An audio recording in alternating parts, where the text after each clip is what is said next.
somewhere. I used to travel a good bit, and sometimes like that, you get an address, or a name of a place, and you get there, and it's not where you think you're going to be, because you didn't do your homework right. But anyway, I used to, for years, I would have these goofy dreams. I would be traveling somewhere, check into my hotel, and meet some guys down by the pool or something, and get to shoot the breeze and go off with these guys to have dinner or something. And then I'd find myself lost. I couldn't, for the life of me, I couldn't remember the name of my hotel, blah, blah, blah, blah. And they had gone around the corner. I was by myself. Yeah, here we go. So most motels still have pools. I remember years ago you should always see motels with pools. You wanted to stop at one of them, and now you never see diving boards anymore. Oh no. Yeah. I never partook of pools. That's not my stuff. I was always busy. I had stuff to get ready for, and I usually ended up spending a couple hours doing some stuff before I went into it. I guess diving boards are a real liability. They don't want to take a chance on having them. Well, they're outlawed in condominium communities in Florida now, Frank. Glad to hear it. Oh, really? Outlawed? Yeah. How about that?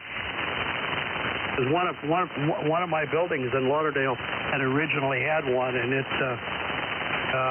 got taken away. And it was just as well.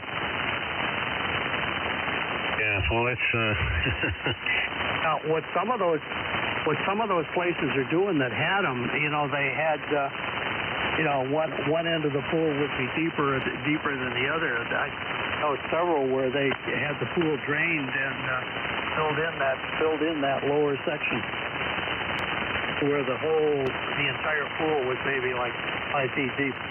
Yeah, so then you couldn't have a dive. I mean, you'd hit the bottom. Yeah.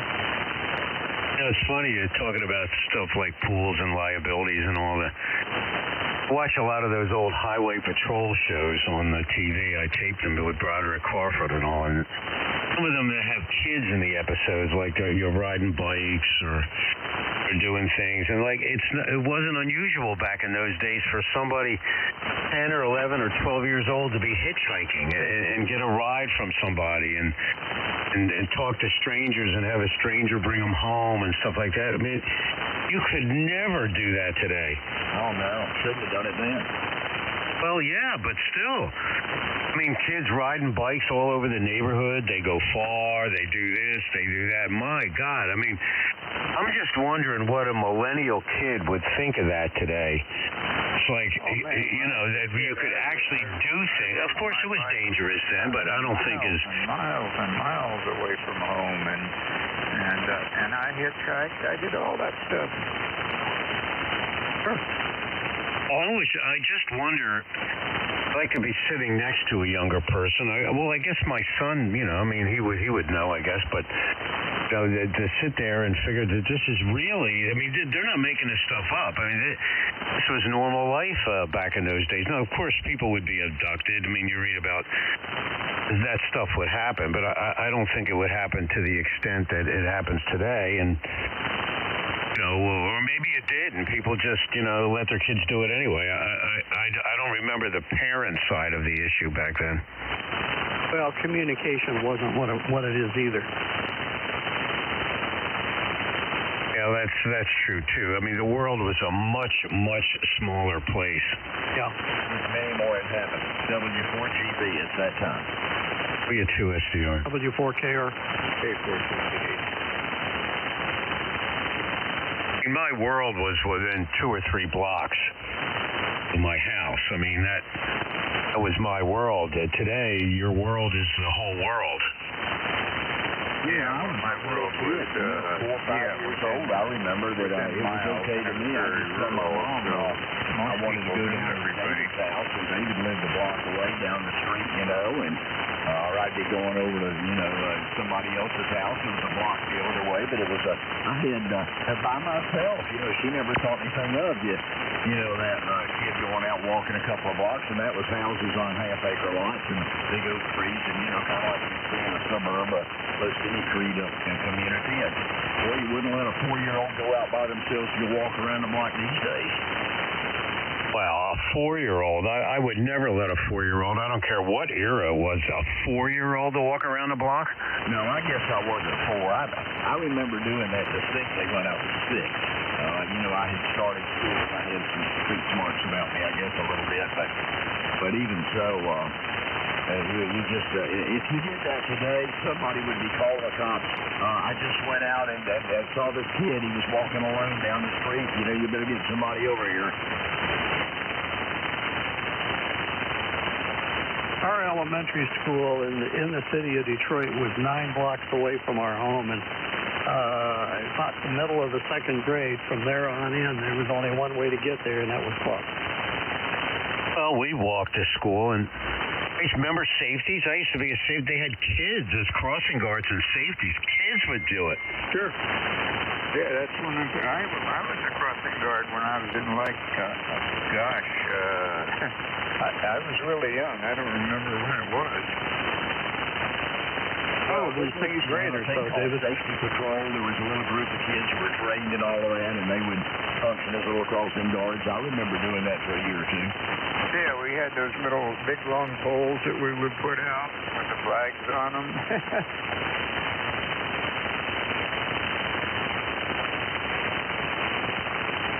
Oh, we didn't have that, but I remember having I guess it was a sign, and of course you wear the safety belt that have to wear that belt that have a little badge on it.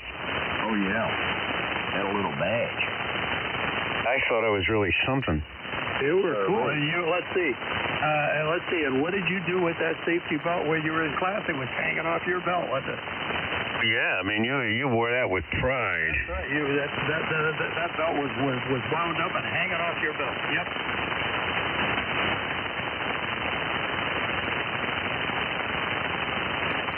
No, for the good old days, it'll never happen. The safety belts in the Detroit area were provided by AAA Automobile Club of Michigan.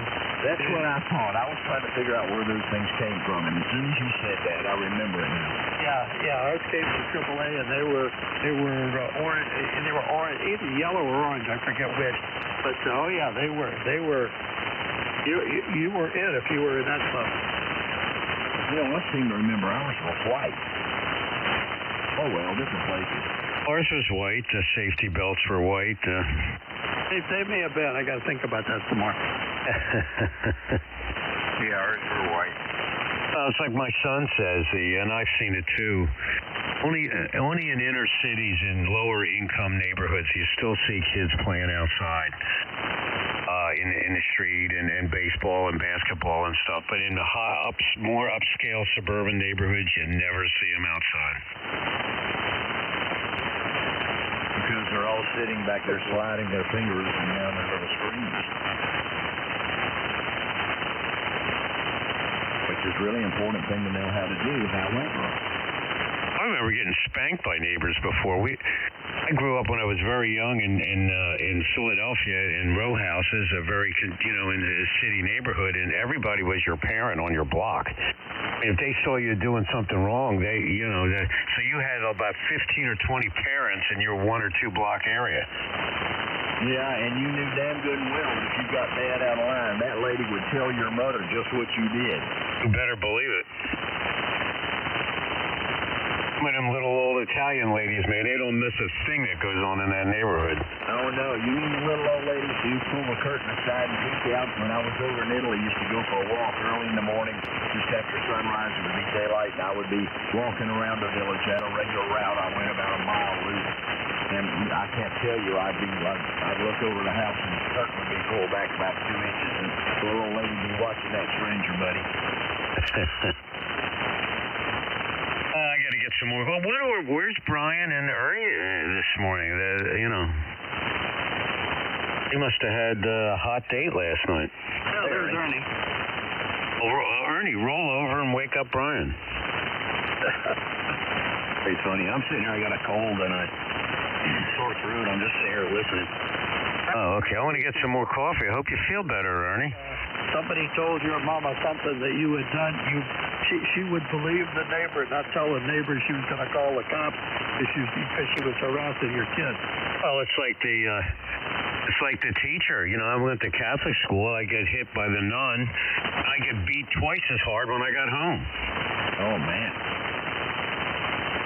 Hey, Ernie, I got a cold, too. It started 2 days ago, and I immediately went up and got some of that zinc stuff.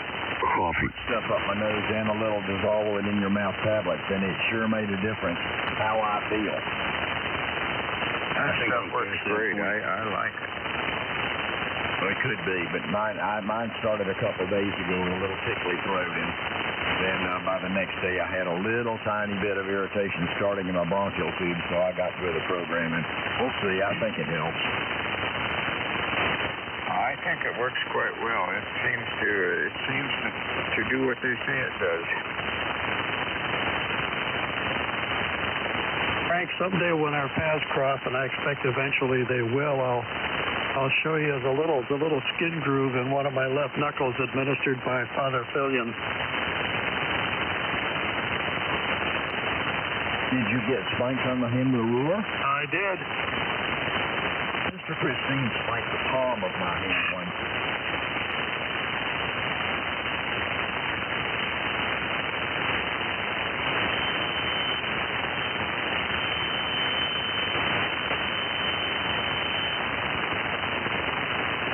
I remember in the third grade, Jim, there was one kid that was really hyperactive. He'd get roped down to his chair so he couldn't get up. Oh, my. Oh, yeah. Well, when I was in kindergarten and first grade, those nuns that were in charge of breaking you into the routine, it was like going to a prison camp or something. I had so much respect and fear of them. They told me to stand right there with my toes on that line. That's where I'd be. Those Servite sisters gave no quarter. Well, it's good because you have to learn that discipline, or you should learn that discipline somewhere along the line, and it makes a difference then as you're going on through the second, third, and fourth grades when it's fundamental. Learning the fundamentals correctly is so very, very important. And they don't get that in public school today? Not exactly. W2SDR. Hello, Glenn. Hey, Stan. Good morning. My aunt went to, both my mom and her sister went to public Catholic school. My aunt wrote left-handed, which was the devil's work, so they tried to tie her left hand behind her back so she would only write right-handed till the day she died. She had the most beautiful handwriting lefty you ever saw. My mom, the nun hit my mom with the ruler. My mom hit the nun back, and they threw her out of school. Oh, okay. So she got to go to public school. Hey, Glenn, question. Yeah. I'm on the big amplifier this morning that has the Russian 4CX1000 in it. Should I pull that out and put one of my iMacs, one of my unused iMacs in there? I wouldn't. If that tune's working fine, I wouldn't bother. I hear those tunes are pretty good, Stan. Yeah, from what I've seen so far, so good. Yeah, I wouldn't bother. By the way, they look a little outwardly. They look just like an iMac. They're not the raunchy old scuffy looking things that Ruskies used to make. Yeah, I hear those things have really come along. Are they in the same price point as the iMac, or are they less? About a third of the iMac cost. Yeah. Yeah, 2FMU. Harry. 74K or W4GB. W7GS. K4CPD. W4WMT. There he is. Good morning, Brian. Morning. Hey, Stanley. Yes, sir. I was, when you were talking about your changing those tubes out, I looked very carefully at my